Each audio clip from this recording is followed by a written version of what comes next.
Sir क्या programme है 27 मार्च को, किसके तहत 27 मार्च को कुलदीप बिश्नोई जी आ रहे हैं? देखिए, आने वाली 27 मार्च को दिन रविवार को करनाल के अंदर एक जन जागरण अभियान के तहत एक कार्यकर्ता सम्मेलन होने जा रहा है। आदरणीय चौधरी कुलदीप बिश्नोई जी ने पूरे प्रदेश के अंदर एक कार्यकर्ता सम्मेलन जन जागरण के तहत पूरे प्रदेश को नापने का मन बनाया हुआ है और इस प्रदेश के अंदर सभी लोगों से मिलने के लिए।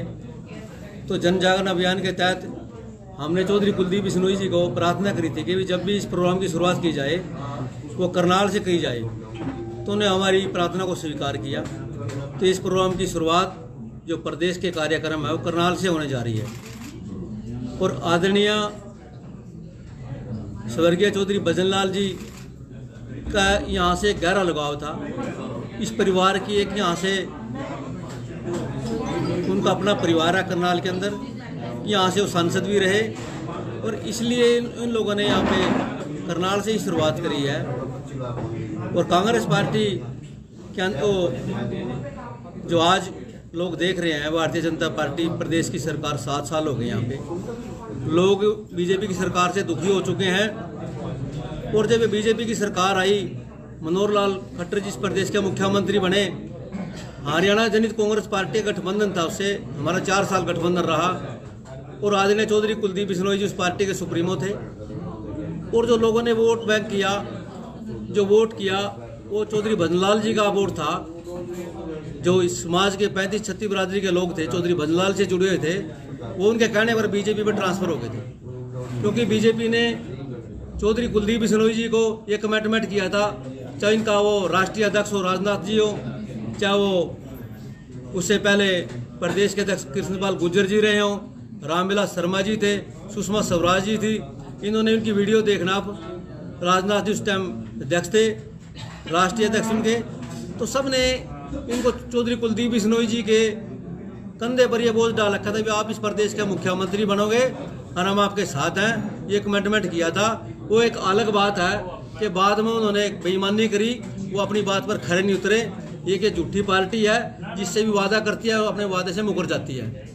और आज उस पार्टी को राज में 7 साल हो गए और आज पूरा प्रदेश चौधरी कुलदीप बिश्नोई जी की तरफ देख रहा है, क्योंकि वो वोट बैंक तो चौधरी भजनलाल जी का था। और इस प्रदेश के जब तक कुलदीप बिश्नोई जी का हाथों में कमांड नहीं आती, तो वोट बैंक तब तक कांग्रेस पार्टी पे नहीं आ सकता। कांग्रेस पार्टी का राज लाना है तो इस प्रदेश के अंदर चौधरी कुलदीप बिश्नोई जी को इस प्रदेश की कमांड देनी पड़ेगी, तब कांग्रेस मजबूत होगी।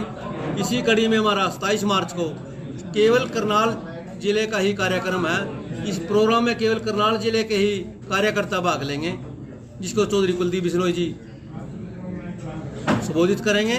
और लोगों में बड़ा जोश है, लोगों के हमारे पे फोन आ रहे हैं, क्योंकि बड़े दिन से चौधरी कुलदीप बिश्नोई जी पहले बीमार थे, तो एक तालमेल लोगों से टूट गया था। उनके गले का कैंसर था, उन्होंने 4 साल इलाज करवाया अमेरिका के अंदर।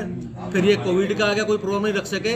अब प्रदेश के हालात ठीक है, तो इसी कड़ी में उन्होंने ये प्रोग्राम की शुरुआत करी है। पवन जी, लगता है आपको सभी कांग्रेसियों को एक मंच पर इकट्ठा कर पाएंगे आप लोग? क्या एकजुटता दिखेगी जो अब तक दिखती नहीं है कांग्रेस में? देखिए, वैसे कांग्रेस पार्टी सब एक है, चाहे वो नेता हो चाहे वो कार्यकर्ता हो, लेकिन सब दिखाई नहीं देती है ना। जब जरूरत पड़ती है, जब चुनाव आते हैं, सब एक मंच पे होंगे, लेकिन वो एक विचार सबके अलग अलग हो सकते हैं। पवन जी, अगर बात करें तो 4 गुटों में कांग्रेस बटी हुई नजर आती है। अब तक का रिकॉर्ड जो है, चाहे वह पंजाब चुनाव में बहुत भारी नुकसान उठाना पड़ा कांग्रेस पार्टी को, क्या हरियाणा में आने वाले चुनाव में सभी गुट एक हो पाएंगे? देखिए, क्योंकि लोगों की भावना के विपरीत ये काम हो रहा था। अब जिसको लोग चाहते हैं, जनता चाहती है, उसके हाथ में कमांड होगी तो अपना सारे होकर लड़ेंगे। अब जनता के विपरीत कोई काम करोगे आप, उसमें कामयाबी कैसे मिलेगी? जनता चाहती है चौधरी कुलदीप बिश्नोई जी को। स्वर्गीय चौधरी भजनलाल जिस प्रदेश के 3 बार मुख्यमंत्री रहे, जब यहाँ पे चौधरी भूपेंद्र सिंह हुड्डा पहली बार मुख्यमंत्री बने, तो चौधरी भजनलाल जी के नाम पर 67 सीटें आई थी। इससे ज्यादा सीटें नहीं कभी आई ऐसे। तो आज पूरा प्रदेश उनकी तरफ देख रहा है। बीजेपी के कारण वो, तभी बीजेपी उन्हीं के कारण बन पाई थी मुख्यमंत्री।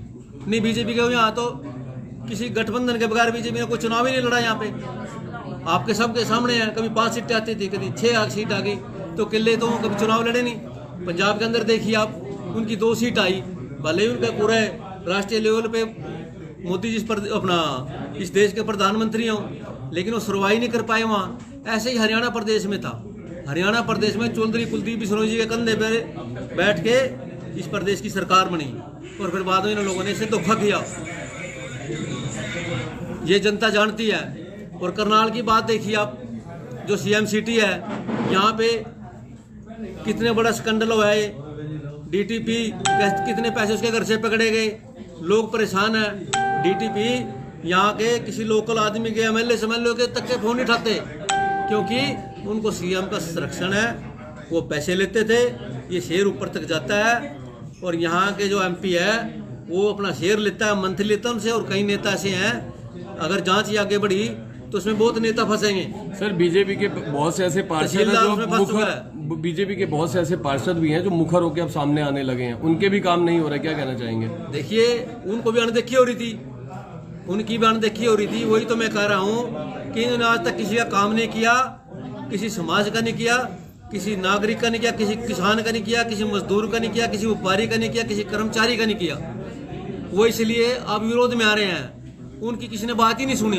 वो बेचारे चिल्ला चिल्ला के, आपने देखा होगा जब एमसीओ की मीटिंग होती थी, वो मीटिंग में बोलते थे, लेकिन उनकी बात किसी ने नहीं सुनी। अब पाप का इतना गड़ा भर चुका था। अब एक तहसीलदार है यहाँ, इससे पहले इसके खिलाफ इतने प्रदर्शन हुए, रेप का मुकदमा दर्ज हुआ था उनके खिलाफ, फिर भी उसको ये नहीं, मैं ये नहीं कहता वो एजेंसी का फैसला था कि भी वो दोषी थे या वो निर्दोष थे, लेकिन करनाल में ही लगाया।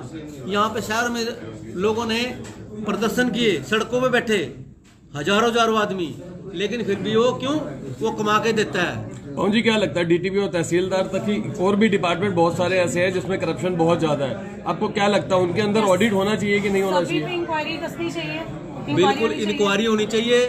अगर ये इंक्वायरी, जो विजिलेंस के जो एसपी हैं वो बड़ी ईमानदारी से काम कर रहे, अगर उनको रोका नहीं गया, इसमें एक आगे से आगे लाइन कड़ी तक कड़ी जुड़ती जाएगी।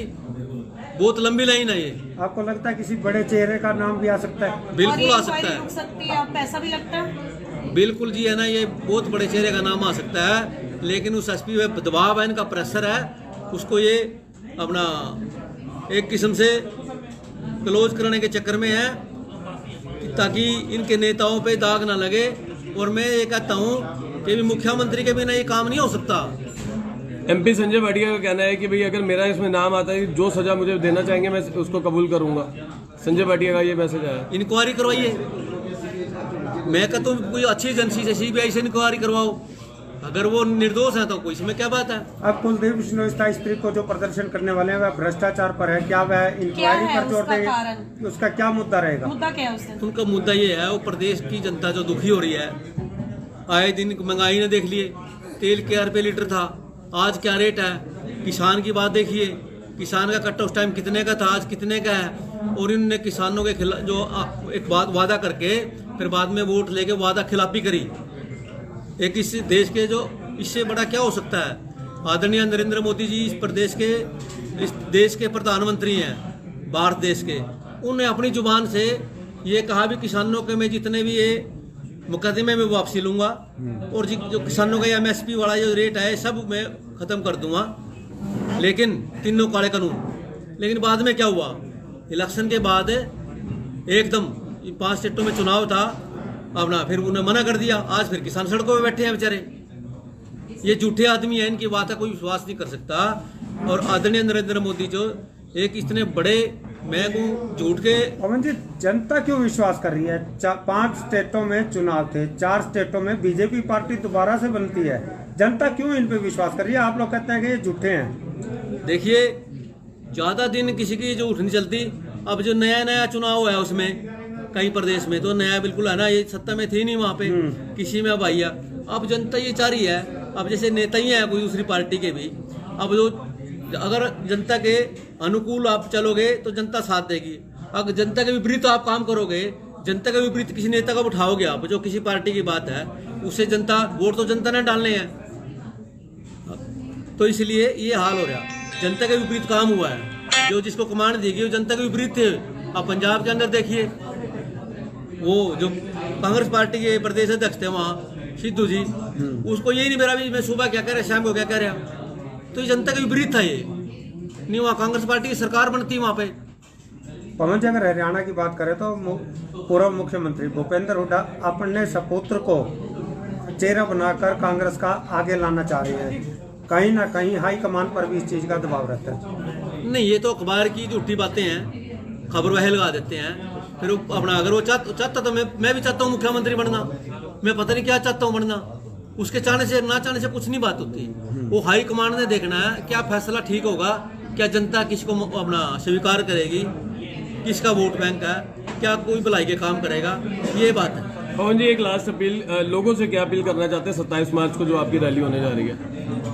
ये हमारा कार्यकर्ता सम्मेलन है, इसमें कार्यकर्ता करनाल जिले के ही पहुंचेंगे। इससे एक अच्छा मैसेज आएगा, लोगों में बड़ा चाव है। क्या अच्छा मैसेज आएगा सर, वो बताइए।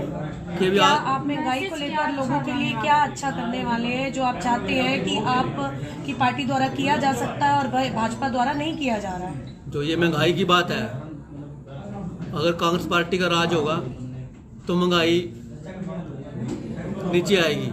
जो लोग लूट रहे हैं, किसान का की जो बात है, किसान की ये अनदेखी हो रही, व्यापारी की अनदेखी हो रही, कर्मचारी की अनदेखी हो रही।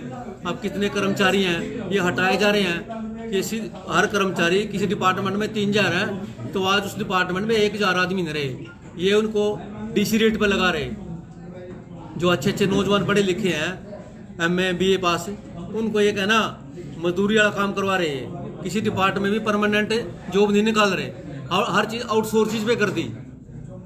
ये सिर्फ इस प्रदेश। हरियाणा में आप आम आदमी पार्टी को कहाँ देखते हो? जिस हिसाब से लोग जुड़ रहे हैं अब आम आदमी पार्टी के साथ, हर जिले की अगर बात की जाए, हर जिले के अंदर आम आदमी पार्टी को अच्छा समर्थन मिल रहा है। पंजाब में सक्सेस को देखकर आप हरियाणा में कहाँ देखते हैं उसको? देखिए, हर प्रदेश का अपना मन होता है, हर प्रदेश के मुद्दे अलग होते हैं। हरियाणा के अंदर पहले उसने 2 चुनाव लड़ लिए, 2 बार उन्होंने MP का चुनाव लड़ा, उसकी जमानत नहीं बची। फिर उन्होंने विधानसभा लड़ी, अगली बार तो उन्होंने लड़ी नहीं। हरियाणा में लोग उसको पहले ही नकार चुके हैं, यहाँ पे उसका कोई असर नहीं होगा। यहाँ बिल्कुल पहले की तरह खाली हाथ लौट के जाएगा यहाँ। अभी देख सकते हैं 27 मार्च को होने वाले कार्यकर्ता सम्मेलन में सर क्या कहना चाहते हैं? 27 मार्च को आपकी एक रैली होने जा रही है। जो 27 मार्च को चौधरी कुलदीप सिंह बिश्नोई जी की रैली होने जा रही है।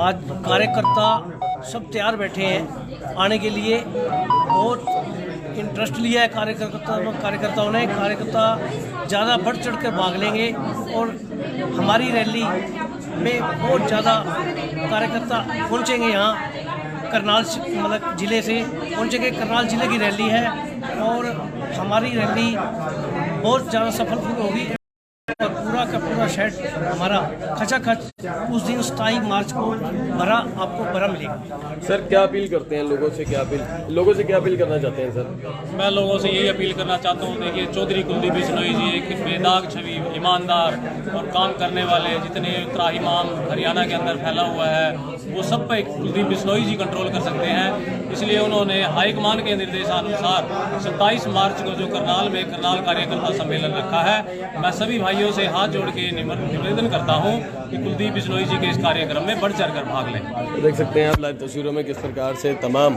इस समय जो देखें कि 27 मार्च को जो कुलदीप बिश्नोई की रैली होने जा रही है उसको लेकर तमाम कार्यकर्ता यहाँ पर एक प्रेस कॉन्फ्रेंस आयोजित थी। आप सभी से निवेदन करूँगा वीडियो को आप शेयर करें।